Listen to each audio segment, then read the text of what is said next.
नमस्कार दोस्तों, मैं दिलकुश प्रजापति हमारे सुरभि क्लासेज के ऑनलाइन प्लेटफॉर्म पर आपका स्वागत करता हूं। हम पढ़ रहे थे अपने शिक्षण अधिगम प्रक्रिया और उसमें से हम बहुत से टॉपिक पढ़ चुके थे। अब एक नया टॉपिक स्टार्ट करेंगे जिसे हम बिल्कुल एक सेपरेट टॉपिक के रूप में पढ़ेंगे। वो अपना टॉपिक है मापन एवं मूल्यांकन। देखिए दोस्तों, मापन एवं मूल्यांकन ये अपने साइकोलॉजी में भी आता है और अपने शिक्षा शास्त्र में अब जो अपने पेडागोजी है उसमें भी आता है। और हम भले टीचर एग्ज़ाम की तैयारी कर रहे कोई से भी सब्जेक्ट वाले हों, हर विषय में मापन मूल्यांकन और एक इसके बाद टॉपिक आता है सीसी। ये दो टॉपिक बहुत ही महत्वपूर्ण है शिक्षा शास्त्र में। और जो बीएसटीसी पीटीटी की तैयारी कर रहे हैं उनके लिए भी शिक्षण अधिगम प्रक्रिया के तहत इस टॉपिक में से और विशेषकर सीसी में से प्रश्न बनने की संभावना रहती है। तो आज हम इसे प्रारंभ करते हैं, मापन एवं मूल्यांकन। ये थोड़ा समझने का मैटर इसमें ज़्यादा है, याद रखने का कम है। तो पहले हम समझेंगे मापन एवं मूल्यांकन क्या होता है। इससे पहले हम थोड़ी व्यवहारिक चर्चा कर लेते हैं। देखिए, हम किसी भी चीज़ की योग्यता को सामान्यतया दो तरीके से दर्शाते हैं। कोई भी चीज़ है उसके मात्रा को या उसके रिजल्ट को हम दो तरीके से दर्शाते हैं। कोई भी चीज़ है उसका रिजल्ट दिखाना है, एक तो हम रिजल्ट दिखाते हैं मात्रा या परिमाण के रूप में। एक तो हम किसी भी चीज़ का जो रिजल्ट दिखाते हैं मात्रा या परिमाण, परिणाम नहीं लिखा है हमने, लिखा है परिमाण, यानी जो मापने योग्य चीज़ें हैं जिनकी मात्रा निर्धारित होती है। तो हम किसी भी चीज़ को या तो मात्रा या परिमाण की, मात्रा अर्थात परिमाण के रूप में दिखाते हैं, या किसी रिजल्ट को हम दिखाते हैं गुणात्मक रूप में, या कहें कि गुणों के रूप में दिखाते हैं। ये दो तरीके से हम बहुत सी चीज़ों के रिजल्ट प्रदर्शित करते हैं। जैसे उदाहरण ले लेते हैं, कैसे प्रदर्शित करते हैं। जैसे हमने उदाहरण लिया, अभी हम समझ रहे हैं मापन मूल्यांकन स्टार्ट नहीं हुआ अपने टॉपिक, अभी हम मापन मूल्यांकन से पहले की चर्चा कर रहे हैं। तो देखें, मात्रा या परिमाण के रूप में कोई कैसे दर्शाते हैं। जैसे मान लो एक विद्यार्थी ने 87% अंक प्राप्त किए।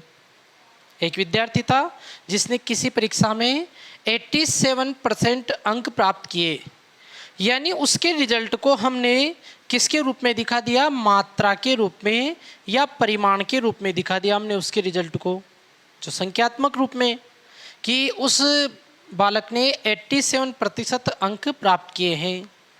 फिर हमने उस बालक के लिए कहा कि ये जो बालक है ये एक प्रतिभाशाली बालक है। हमने उसके परसेंट को देख के क्या कहा कि ये जो बालक है ये एक प्रतिभाशाली बालक है, यानी उसके रिजल्ट को हमने अब किसके रूप में दिखा दिया, गुण के रूप में दिखा दिया। गुणात्मक में कैसे दिखाया, 87% बनी, इसको तो हमने कहा परिमाण के रूप में कि उसके 87% बनी है। फिर उसको हमने गुण के रूप में कैसे दिखाया रिजल्ट को कि ये जो बालक है ये क्या है, प्रतिभाशाली बालक है। या फिर हम उस रिजल्ट को ऐसे दिखा दें कि इस बालक का प्रदर्शन सर्वश्रेष्ठ है। बालक का प्रदर्शन कैसा है, सर्वश्रेष्ठ है, यानी उसका जो रिजल्ट आया था हमने दो तरीके से दिखा दिया। 87% मात्रा के रूप में, प्रतिभाशाली या सर्वश्रेष्ठ प्रदर्शन गुणों के रूप में। एक और उदाहरण जैसे लेके समझें, एक बालक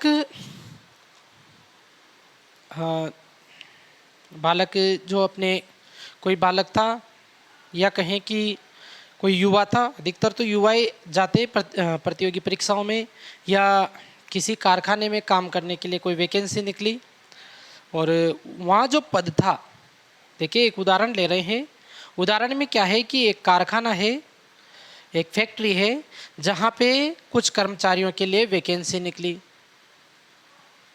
अब वैकेंसी निकली तो वहाँ पे कहा गया कि वो व्यक्ति ही यहाँ काम करने के लिए योग्य है। क्या क्या था वहाँ की शर्त? कि वे व्यक्ति ही यहाँ पे काम करने के लिए योग्य है जिनकी न्यूनतम लंबाई 5 फीट है। यानी कम से कम कितने फीट के हो वो? 5 फीट के हो। ऐसे व्यक्ति ही इस फैक्ट्री में काम कर सकते हैं। ये वहाँ की योग्यता थी। अब कोई लड़का वहाँ पे गया तो उसकी लंबाई को मापा गया। बालक गया और उसकी लंबाई को क्या किया? मापा गया और उसकी लंबाई आ गई 4.7 फीट। लंबाई कैसे आ गई? 4.7 फीट। तो ये जो लंबाई आई, ये हमने उस बात को किसके रूप में कहा? मात्रा के रूप में कहा या कहें कि परिमाण के रूप में कहा।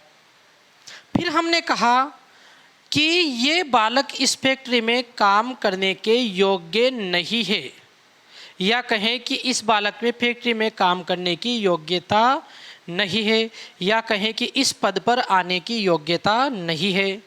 तो हमने जो मापन किया था, हमने जो बालक की लंबाई का मापन किया था, उसका रिजल्ट, उसका जो परिणाम है वो हमने 2 तरीके से दिखाया। एक तो मात्रा के रूप में और एक गुण के रूप में। मात्रा के रूप में तो हमने क्या रिजल्ट बताया कि इसकी लंबाई क्या है? 4.7 फीट है। बिल्कुल सही है। लंबाई कितनी है? 4.7 फीट है। फिर उसी बात को हमने किसके रूप में दर्शाया? गुण के रूप में, जिसे हम संख्या या मात्रा में निर्धारित नहीं कर पाते हैं, वो क्या होते? गुण होते हैं। गुण के रूप में क्या कहा, क्या गुण बताया? कि इस बालक में यहाँ काम करने की योग्यता नहीं है। तो हमने रिजल्ट को 2 तरीके से दिखाया, मात्रा के रूप में और एक किसके रूप में? गुण के रूप में। तीसरा उदाहरण लेते हैं। जैसे किसी के मेहमान आने थे, तो उनके लिए चाय पानी की व्यवस्था करने के लिए दूध मंगवाया गया। एक उदाहरण ले रहे हैं कि किसी के मेहमान आए और वहाँ पे मेहमानों के लिए चाय की व्यवस्था करने के लिए दूध मंगवाया गया। अब दूध किसी पात्र में रखा था, तो पूछा गया, घर के मुखिया ने अपने बच्चे से पूछा कि भाई आप ये कंफर्म करो कि दूध कितना है, इसको देखो, एक तो मेहमानों के पर्याप्त हो ही नहीं चाय के लिए। तो उनका जो बच्चा था उसने दूध को मापा और दूध का मापन किया, तो उसने देखा कि दूध कितना है? 3 लीटर है। दूध कितने लीटर है? 3 लीटर है। और मेहमान आने हैं 300, तो 3 लीटर दूध ही निकला हो तो, और मेहमान 300 आने हैं। तो फिर उसने अपने पिताजी से कहा कि पिताजी, ये दूध जो है ये मेहमानों के लिए पर्याप्त नहीं है, ये दूध मेहमानों के लिए पर्याप्त नहीं है। तो उसने दूध के मापन के बाद दूध के लिए 2 रिजल्ट दिखाए। एक तो दिखाया मात्रा के रूप में और एक दिखाया गुण के रूप में। मात्रा के रूप में तो उसने दूध के बारे में क्या कहा कि दूध कितना है? 3 लीटर। ये तो उसने दूध की मात्रा बता दी। और उसने गुण के रूप में उस दूध को कैसे बताया? गुण के रूप में क्या बताया? कि ये दूध मेहमानों के लिए पर्याप्त नहीं है। तो हम सामान्यतया यहाँ पे जो उदाहरण ले रहे हैं उसमें किसी रिजल्ट को, किसी भी परिणाम को, हम किसी भी रिजल्ट को 2 तरीके से दर्शा रहे हैं। एक तो मात्रा के रूप में या परिमाण के रूप में। परिमाण है, परिमाण मापने संबंधी है। और एक हमने किसके रूप में दिखाया? गुण के रूप में। तो उदाहरण लिए, जैसे बच्चे के 87%, 87% है, ये तो हमने क्या बता दी? मात्रा बता दी। फिर इस 87% से हमने कहा कि इस बालक का प्रदर्शन सर्वश्रेष्ठ है।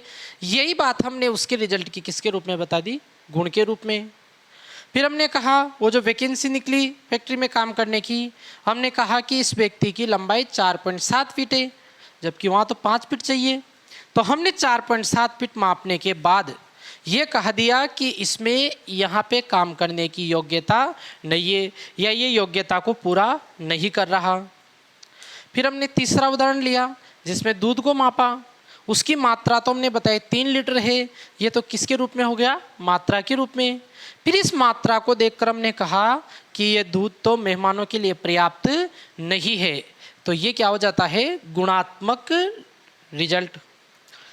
अब हम समझें, हमने जो मापन और मूल्यांकन लिया है वो ये दो ही हैं। यदि हम जब हम विद्यालय में बालक की योग्यता को मापते हैं और किसी निर्णय पर पहुंचते हैं, किसी रिजल्ट को तैयार करते हैं, तब हम वहाँ दो चीज़ें तैयार करते हैं। एक तो हम बालक के रिजल्ट को मात्रा के रूप में दर्शाते हैं, तो वो तो होता है मापन। जब हम बालक के रिजल्ट को किसके रूप में दर्शाते हैं, मात्रा के रूप में दर्शाते हैं, तो वो तो क्या होता है, मापन। और यदि उस रिजल्ट को हम गुण के रूप में दर्शाते हैं तो वो हो जाता है मूल्यांकन। यदि हम गुण के रूप में दर्शाएंगे तो वो क्या हो जाएगा, मूल्यांकन। बालक की परसेंट दिखाई, वो तो क्या था, मापन। फिर उस परसेंट को देख के हमने कहा कि बालक का प्रदर्शन सर्वश्रेष्ठ है, वो क्या हो जाएगा, मूल्यांकन। तो मापन और मूल्यांकन में ये सबसे सीधा और सरल अंतर हमने समझा। क्या समझा, यदि किसी परिणाम को मात्रा या यदि किसी रिजल्ट को मात्रा या परिमाण के रूप में दर्शाते हैं, संख्यात्मक रूप में भी कह सकते हैं, मात्रा या परिमाण के रूप में दर्शाते हैं, तो वो तो क्या होता है, मापन। और यदि हम परिणाम को, रिजल्ट को गुणों के रूप में दर्शाते हैं, गुणों के रूप में दर्शाते, तो वो क्या हो जाएगा, मूल्यांकन। मूल्य का अर्थ, मूल्यांकन में दो शब्द है, मूल्य प्लस अंकन, यानी मूल्य का निर्धारण करना। तो ये हमने समझी मापन और मूल्यांकन की बातें। एक चीज़ यहाँ से भी क्लियर हो रही है हमें, यहाँ हमें ये समझ में आ रहा है कि यदि हमने मापन नहीं किया होता, यदि इधर वाले कॉलम को हम नहीं पढ़ें, तो फिर हम मूल्यांकन भी नहीं कर पाएंगे। यदि इधर वाला कॉलम हटा दें तो ये वाला कॉलम भी नहीं आएगा। क्यों नहीं आएगा, जब तक हमें पता नहीं चलेगा कि बालक के 87%, 87% बनी है, तब तक हम ये नहीं कह सकते कि बालक प्रतिभाशाली या सर्वश्रेष्ठ है। जब तक हम बालक व्यक्ति की लंबाई नहीं मापेंगे, जब तक हम व्यक्ति की लंबाई नहीं मापेंगे, तब तक हम ये नहीं कह सकते कि ये इस फैक्ट्री में काम करने की योग्य नहीं है। फिर अगला उदाहरण देखिए, जब तक हम ये नहीं मापेंगे कि दूध कितना लीटर है, तब तक हम ये नहीं कह सकते कि ये दूध मेहमानों के लिए पर्याप्त है या नहीं है। यानी ये समझ में आया कि जब तक हम मापन नहीं करेंगे, जब तक हम मापन नहीं करेंगे, तब तक हम मूल्यांकन भी नहीं कर सकते हैं। साधारणतया ये बात सत्य होती है। यानी मूल्यांकन के लिए उससे पहले क्या जरूरी होता है, मापन जरूरी होता है। हम मापेंगे, हम परसेंट को मापन करते तभी तो उसके बारे में गुण दिखाते। लंबाई का मापन किया तभी तो हम कह पाए कि इसमें योग्यता नहीं है।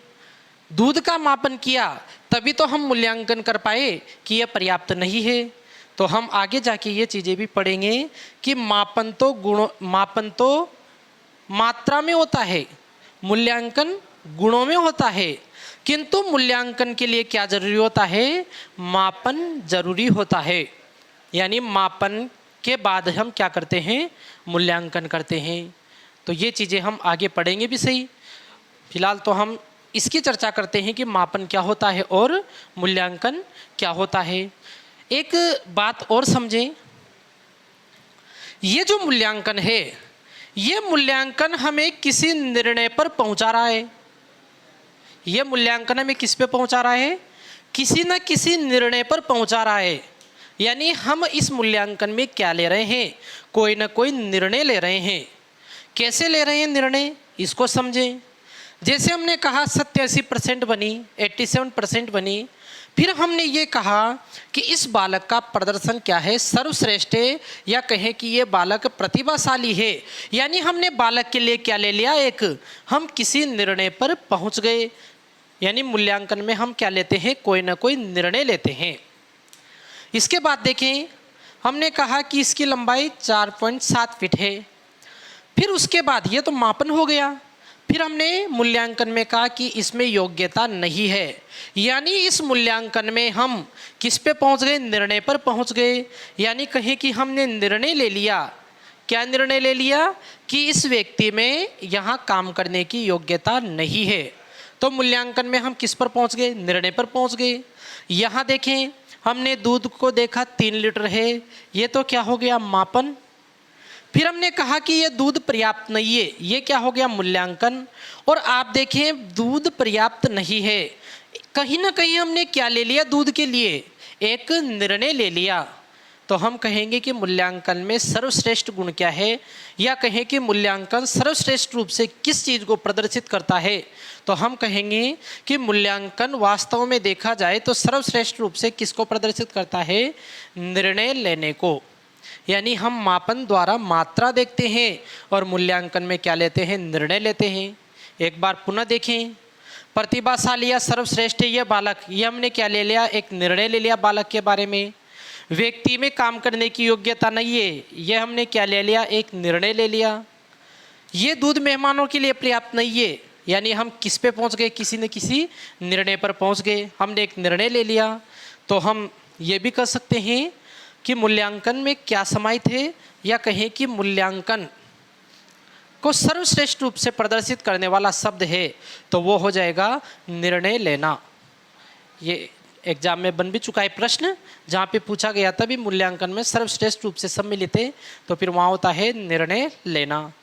तो यह हमने मापन और मूल्यांकन का सामान्य परिचय लिया है, और अभी आप इनको एक बार समझें, फिर हम स्टार्ट भी करते हैं अपना मैटर पढ़ना।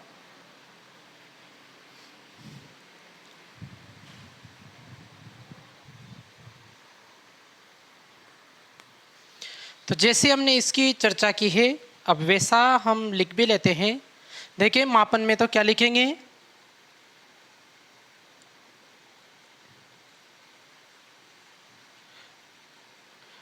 विद्यार्थी की योग्यता को, विद्यार्थी की योग्यता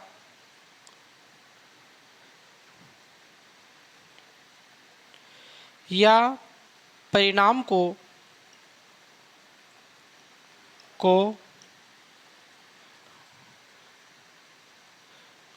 मात्रात्मक, क्या लिखेंगे, मात्रात्मक,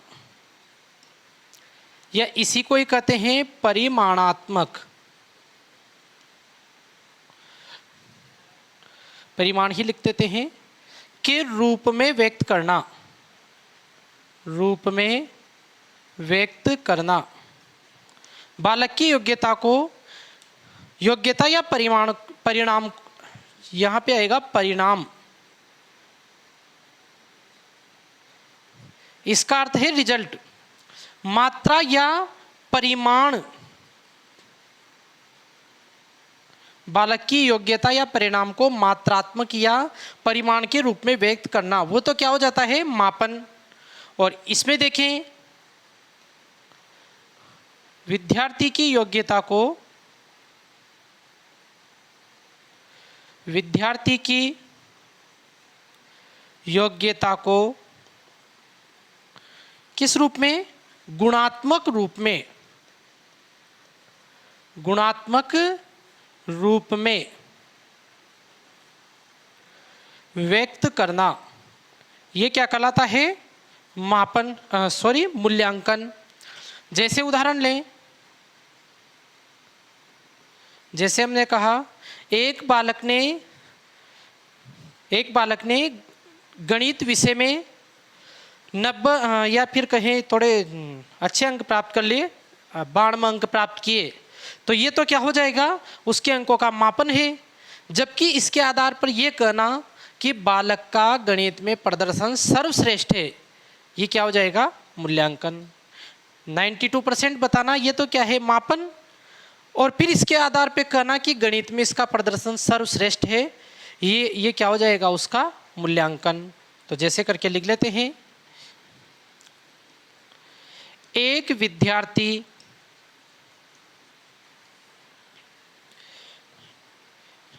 ने गणित में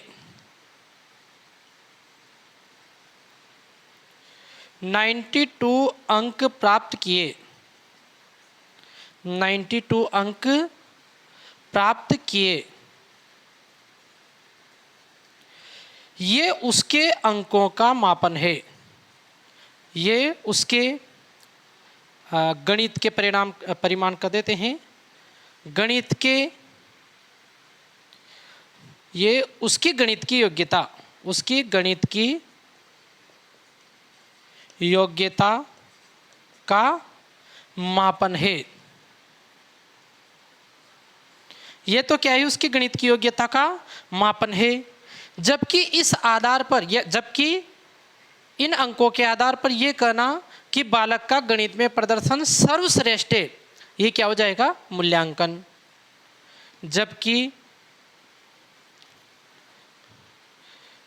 जबकि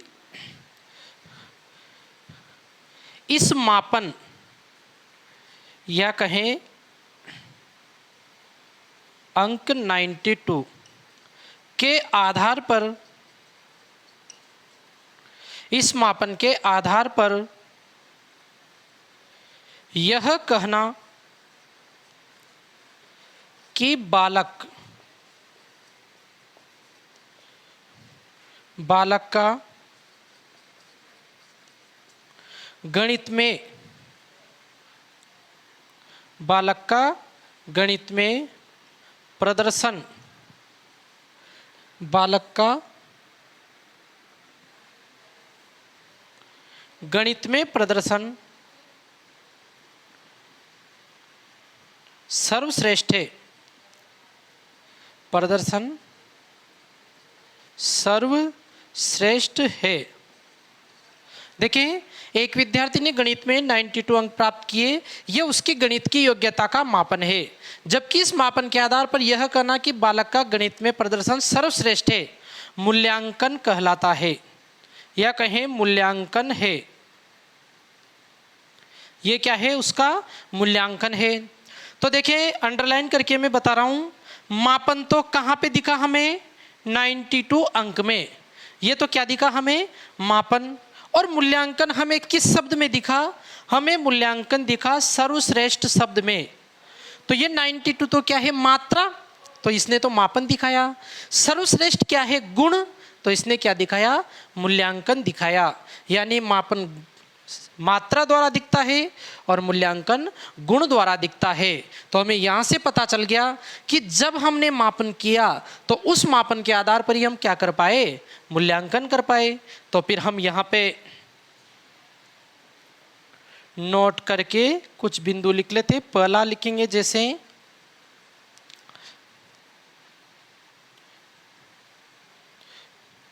सामान्यतया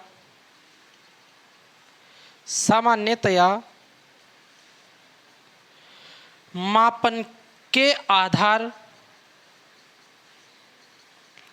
पर ही, सामान्यतया मापन के आधार पर ही मूल्यांकन किया जाता है। मापन के आधार पर ही क्या किया जाता है, मूल्यांकन किया जाता है। यानी हम इसको ऐसे भी कर सकते हैं, कैसे कहेंगे कि मूल्यांकन बराबर मापन प्लस मूल्य निर्धारण। इसे इस लैंग्वेज में भी कर सकते हैं। पहले तो क्या करना, मापन करना, और फिर उसका मूल्य एक तरीके से गुण है, मूल्य का निर्धारण करना, ये क्या हो जाएगा, मूल्यांकन। फिर हमने कहा कि जब मापन और मूल्यांकन एक दूसरे से संबंधित है, कैसे संबंधित है, कि जब तक मापन नहीं किया तब तक हम मूल्यांकन नहीं कर पाए। फिर इसी चीज को उल्टा समझें, पहले तो कहे कि जब तक मापन नहीं कर पाए तब तक मूल्यांकन भी नहीं कर सकते। जब तक 92 अंक पता नहीं चलेंगे तब तक हमें गणित में प्रदर्शन सर्वश्रेष्ठ है ये भी पता नहीं चलेगा। तो यानी मूल्यांकन किस पे डिपेंड है, मापन पे। अब हम ये समझते हैं, क्या मापन मूल्यांकन के बिना अधूरा है क्या? तो देखें, यदि हम मूल्यांकन नहीं करें, हम इस निर्णय पर नहीं पहुंच पाए कि बालक का प्रदर्शन सर्वश्रेष्ठ रहा या कमजोर रहा। यदि हम इस रिजल्ट पे नहीं पहुंचे, इस निर्णय पर नहीं पहुंचे, तो फिर हम कहेंगे कि हमारे मापन करने का तो कोई मतलब ही नहीं रहा। जैसे मान लो हमने उदाहरण लिए थे वहाँ पे कि एक बालक ने इतने अंक प्राप्त किए, इसके आधार पे हमने कहा कि बालक का प्रदर्शन सर्वश्रेष्ठ है।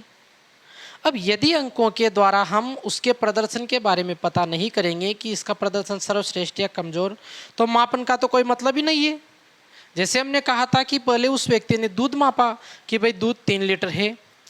अब इस 3 लीटर दूध के आधार पे यदि बालक या व्यक्ति ये नहीं कह पाए कि ये 3 लीटर दूध मेहमानों के लिए पर्याप्त है या नहीं है, अगर उस निर्णय पर नहीं पहुंच पाए तो फिर हमारे मापन करने का तो कोई मतलब ही नहीं रहेगा। यानी हम मूल्यांकन तक नहीं पहुंच पाए तो मापन का कोई मतलब नहीं रहेगा। तो फिर हम कहेंगे कि मापन के द्वारा मूल्यांकन होता है और मूल्यांकन के बिना मापन करने का कोई मतलब नहीं है, क्योंकि इसके लिए तो हम मापन कर रहे हैं। तो इसके लिए दूसरा पॉइंट लिखेंगे कि मापन और मूल्यांकन एक दूसरे के पूरक होते हैं।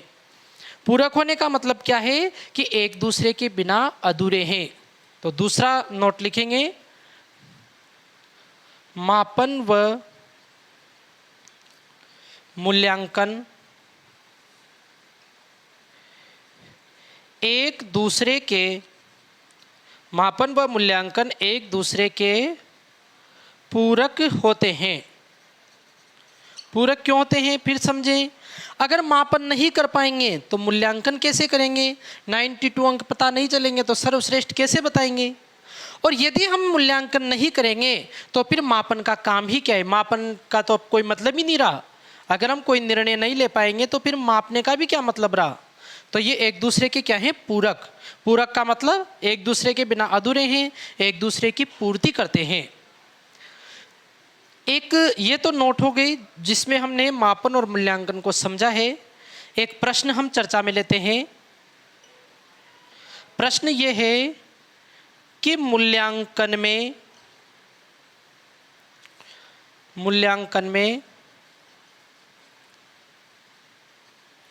सर्वश्रेष्ठ रूप से, मूल्यांकन में सर्वश्रेष्ठ रूप से सम्मिलित है, मूल्यांकन में सर्वश्रेष्ठ रूप से सम्मिलित है। पहला विकल्प है प्रश्न पूछना, दूसरा विकल्प है परीक्षा लेना,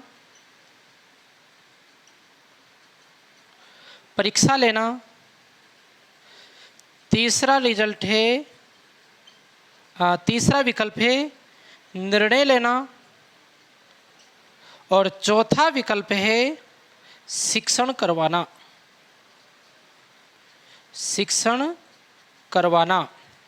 अब यहाँ पे देखें, मूल्यांकन में सर्वश्रेष्ठ रूप से सम्मिलित है, यानी मूल्यांकन का सही अर्थ देने वाला सर्वश्रेष्ठ शब्द क्या है, जो मूल्यांकन की सही परिभाषा दे दे, मूल्यांकन का सही अर्थ दे दे। तो फिर हम देखेंगे, हमने कहा था कि मूल्यांकन क्या होता है, किसी निर्णय पर पहुंचना होता है। जब हम मापन द्वारा किसी निर्णय पर पहुंचते हैं तो वो क्या होता है, मूल्यांकन होता है। जैसे हमने कहा बालक का प्रदर्शन क्या है, सर्वश्रेष्ठ है, ये क्या है, मूल्यांकन। अब ये सर्वश्रेष्ठ शब्द क्या प्रश्न पूछना है क्या, बिल्कुल नहीं है। क्या ये सर्वश्रेष्ठ शब्द परीक्षा लेना है क्या, बिल्कुल नहीं है। क्या ये सर्वश्रेष्ठ शब्द शिक्षण करवाना है क्या, बिल्कुल नहीं है। ये सर्वश्रेष्ठ शब्द क्या है, बालक की योग्यता के बारे में निर्णय लेना। यानी सर्वश्रेष्ठ शब्द बोल के हमने क्या कर दिया, बालक की गणित की योग्यता के बारे में क्या ले लिया, एक निर्णय ले लिया। तो ये बहुत ही महत्वपूर्ण प्रश्न है, मूल्यांकन में सर्वश्रेष्ठ रूप से सम्मिलित है। तो कौन सा विकल्प हो जाएगा, 3, निर्णय लेना। तो ये हुआ अपने मापन मूल्यांकन का सामान्य परिचय। देखें, मापन मूल्यांकन विद्यार्थी की योग्यता या उसके रिजल्ट को, परिणाम को मात्रात्मक या परिमाण के रूप में व्यक्त करना तो क्या कहलाता है, मापन। और विद्यार्थी की योग्यता को गुणों के रूप में व्यक्त करना, ये क्या कहलाता है, मूल्यांकन। जैसे विद्यार्थी ने 92 अंक प्राप्त किए, ये तो क्या है, मापन। फिर इन 92 अंक के आधार पर हमने कहा कि इसका गणित में प्रदर्शन सर्वश्रेष्ठ है, ये क्या है, मूल्यांकन। फिर हमने नोट में लिखा कि सामान्यतया मापन के आधार पर ही मूल्यांकन किया जाता है। नॉर्मली ये होता है कि मापन के द्वारा क्या ही होता है, मूल्यांकन होता है। मूल्यांकन में दो शब्द निहित हैं, एक तो मापना और फिर मूल्य का निर्धारण करना या गुणों का निर्धारण करना। इन दो से मिलकर मूल्यांकन पूरा होता है। मापन व मूल्यांकन क्या है, एक दूसरे के पूरक हैं। एक दूसरे के पूरक का मतलब एक दूसरे के बिना अधूरे हैं। कैसे अधूरे हैं कि जब तक मापन नहीं करेंगे तब तक हम निर्णय नहीं ले पाएंगे, मूल्यांकन भी नहीं कर पाएंगे। और यदि मूल्यांकन नहीं करेंगे तो मापन का कोई मतलब नहीं रहेगा। तो दोनों एक दूसरे के क्या हैं, पूरक हैं। फिर हमने कहा कि मापन में मूल्यांकन में सर्वश्रेष्ठ रूप से क्या सम्मिलित है, तो हमने पहले भी समझा था। क्या सम्मिलित है, क्या है, निर्णय लेना। तो ये हमने मापन मूल्यांकन की बिल्कुल बेसिक जानकारी ली है और बहुत ही महत्वपूर्ण जानकारी है। तो ये आप समझें, बिल्कुल आपको इतने एक्सप्लेन वाली लैंग्वेज में, इतने स्पष्ट करने वाली लैंग्वेज में बुक्स में नहीं मिलेगा ये मैटर। तो आप इसे बिल्कुल लिखें, समझते हुए लिखें और आगे की जो कक्षाएं हैं उनको भी बड़े ध्यान से समझते हुए पढ़ें। तो आज के लिए इतना ही, धन्यवाद।